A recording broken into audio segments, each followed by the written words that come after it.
Good afternoon, everybody. Colin here with Tech Out. Today we are going to be geek benching the iPhone 10, the Note 8, and the Galaxy S9 Plus. I've heard rumors that the S9 and S9 Plus are actually a little bit slower in terms of processor speed from the iPhone 10. The S9 does run noticeably smoother to me than the Note 8. And the iPhone 10, I can't really compare that because it runs iOS and it's not running the same version of Android. But iPhone 10 is on iOS 11.3 Beta 6. Note 8 is on an 8.0 build, the latest 8.0 beta build for the Note 8, and the S9 Plus is on the stock version of Android 8.0 that it shipped with. It is the latest up-to-date build.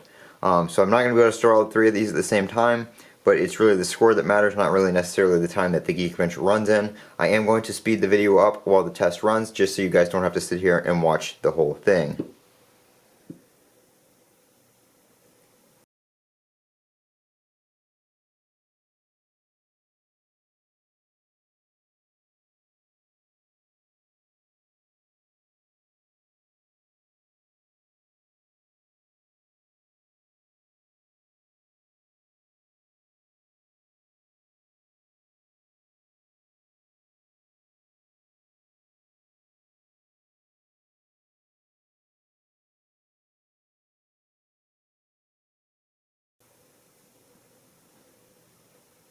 Okay, so there we go.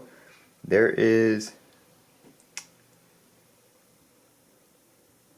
Okay, well apparently the Note 8 failed the benchmark for some reason, for some internet communication issue. I did have a benchmark before from the other day, so we're just going to go with that one for the sake of it being pretty much the same. But anyway, so here you can see the iPhone finished much faster, even though it was started first. It was way ahead of the pack with a single core score of 4,243 and a multi-core score of 10,494. So that one blew it out of the park. The Note 8 came in third with 1,814 and 6,464 for a multi-core. And the Note 9